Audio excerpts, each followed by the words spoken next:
आज के वर्तमान समय में हर एक दूसरा घर पैतारी दोषों से, पित्त दोषों से या कुल देव के दोषों से पीड़ित है। सभी साधक साधिकाओं को जय श्री माता रानी, जय मां योग माया। आज इस विषय पर चर्चा करेंगे कि कौन सी प्रेत बाधा सही हो जाती है और कौन सी प्रेत बाधा नहीं सही होती है, और किस प्रकार के किए गए तांत्रिक विचारक कर्म ठीक हो जाते हैं, और कौन सी प्रेत बाधा ऐसी है या कौन सा दोष ऐसा है जो स्वयं जब तक नहीं करेंगे कर्म तब तक नहीं सही होगा, दूसरों के यहाँ कितना भी आए जाएं वो सही होने वाला ही नहीं है। तो इस विषय पर आज चर्चा करेंगे, वीडियो में अंत तक बने रहिएगा।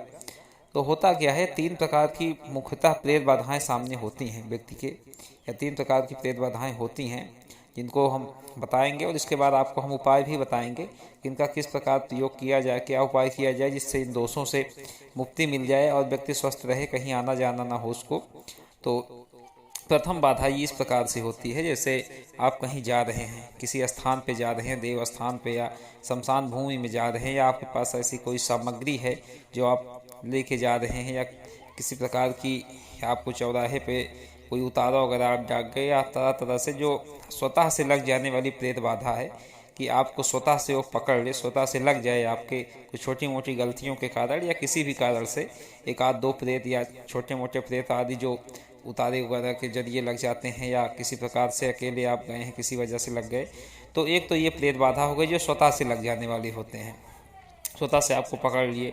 और दूसरी प्रेत बाधा होती है जो किसी के द्वारा आपके ऊपर किया गया हो, या किसी तांत्रिक के द्वारा कराया गया हो, अघोरी के द्वारा कराया गया हो, या किसी भी के द्वारा ओझा सोका तांत्रिक कोई किसी के जरिए या दूसरों के जरिए जो कराया गया विचारक कर्म है, ये किया हुआ तंत्र प्रयोग, ये जो है ये दूसरे नंबर का हो गया कि आपके ऊपर किसी ने करा दिया। और तीसरे नंबर का होता है ये कि आपके जो घर के दोष हैं, जो आपके घर में प्रेत योनि को प्राप्त हुए आपके पूर्वज हैं, वो जो अकाल मृत्यु को प्राप्त हुए आपके घर के हैं वो।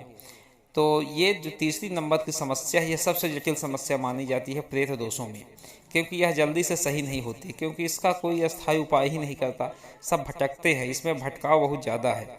सब दरबारों में भटकते हैं, कहीं भी दरबार लग रहा है वहाँ जाते हैं, ओझाओं के पास जाते हैं, सोकाओं के पास जाते हैं, तांत्रिकों के पास जाते हैं, सिर्फ जाते रहते हैं। जब तक जाएंगे थोड़ा बहुत उन शक्तियों के कारण, जो भी शक्तियों को पूज्यमान करके रखते हैं, उनसे उनको थोड़ा बहुत आराम हो जाता है, लेकिन ये अस्थायी रूप से नहीं जाते हैं, क्योंकि ये आपके घर के हैं। और सबसे खतरनाक यही होते हैं, क्योंकि ये घरेलू है। आपको इतनी समस्या में तरह तरह से छोटी छोटी लेके बड़ी बड़ी समस्याएं आपके उत्पन्न होने लगेंगी, क्योंकि ये घर के दोष हैं, ये कहीं जाएंगे नहीं, क्योंकि आप इनके मुक्ति का विधान नहीं करते, आप सिर्फ भटकाव करते हैं।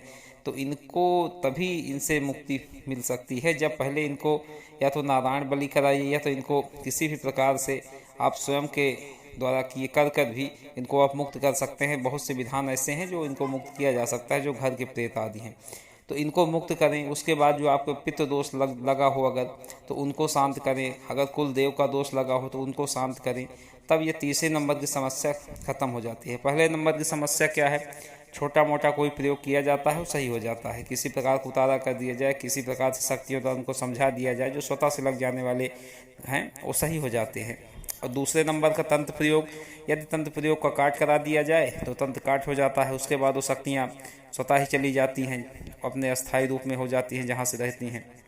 और जो तीसरे नंबर का है यही सबसे खतरनाक माना जाता है, क्योंकि ये सही नहीं होता है, इसको सही करने में बहुत समय लग जाता है, क्योंकि ये आपके स्वयं के कर्मों का फल है। स्वयं के कर्म जब बदलेंगे तब तीसरे नंबर की प्रेत बाधा सही होगी। इस वजह से तीसरे नंबर की प्रेत बाधा को, घरेलू प्रेत बाधाओं को सबसे खतरनाक माना जाता है, क्योंकि ये उनका अधिकार है, ईश्वर ने उनको भी अधिकार दिया है, क्योंकि उनका घर है, वो कहाँ जाएंगे, आपके ही घर में ही रहेंगे। तो इसलिए तीसरे नंबर की प्रेत बाधा सबसे जटिल हो जाती है, क्योंकि उनका अधिकार रहता है, वो भी अपना अधिकार मांगने खड़े हो जाते हैं, तो शक्तियाँ भी थोड़ा उनके ऊपर रहम कर देती हैं, पीछे हो जाती हैं। इस वजह से ये तीसरे नंबर का जो प्रेत बाधा है सबसे खतरनाक है। तो आप, आशा करता हूँ आपको मेरे द्वारा जो भी जानकारी दी गई हो अगर अच्छी लगे तो कमेंट के माध्यम से ज़रूर बताइएगा। अगर चैनल पर नए हैं तो सब्सक्राइब कर लीजिएगा, जिससे हमारे द्वारा जो भी जानकारी आपको मिले, आगे मिलती रहे।